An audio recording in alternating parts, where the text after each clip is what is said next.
Hi friends, I am Shantanu Nikhara, ex chief manager bank of Baroda and a financial consultant proprietor Kanchi consultancy.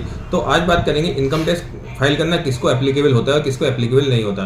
तो देखो, सबसे पहले आपको बता दूं, कंपनी जो होती है प्राइवेट लिमिटेड होती, कंपनी होगी, एलएलपी हो गई, पार्टनरशिप फर्म हो गई, इन सबको, सोसाइटी हो गई, ट्रस्ट हो गई, इन सबको आईटीआर भरना कंपलसरी है। वो अपने बेसिक एग्जाम्पशन लिमिट से जिसकी इनकम कम है उनको कंपलसरी नहीं है। अगर वो ओल्ड रेजिम में देखा जाए तो नॉर्मल के लिए 2.5 लाख है, सीनियर सिटीजन के लिए 3 लाख है और सुपर सीनियर सिटीजन के लिए 5 लाख है। न्यू रेजिम में ये बेसिक एग्जाम्पशन लिमिट फ्लैट हो गई है 3 लाख रुपए।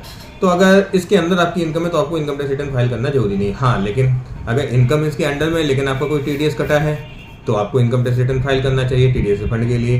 हाँ, अगर आपका कोई कैरी फॉरवर्ड लॉस है, बिजनेस का है या ट्रेडिंग का है, कोई भी लॉस है, अगर आपको कैरी फॉरवर्ड करना है तो भी आपको इनकम टैक्स रिटर्न फाइल करना है, तभी आपको इसका कैरी फॉरवर्ड का बेनिफिट मिलेगा। फिर आप आते हैं, जैसे अगर आपने कोई फॉरेन असेट्स ले रखा है फॉरेन में तो आपको इनकम टैक्स रिटर्न फाइल करना कंपलसरी है।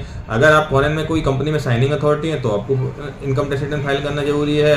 आपने लास्ट ईयर इलेक्ट्रिसिटी का बिल 1 लाख से ज़्यादा पे किया है तो आपको भरना है। अगर आपने 2 लाख से ज़्यादा फॉरेन ट्रेवल में एक्सपेंस किया है तो भी आपको रिटर्न फाइल करना है। अगर आपका सेविंग में 50 लाख से ज़्यादा का डिपॉजिट है और करंट में 1 करोड़ से ज़्यादा का डिपॉजिट तो भी आपको इनकम टैक्स रिटर्न फाइल करना जरूरी है। अगर आपका बिजनेस टर्नओवर 60 लाख से प्लस है या प्रोफेशनल टर्नओवर 10 लाख से ज़्यादा है तो भी आपको इनकम टैक्स रिटर्न फाइल करना जरूरी है।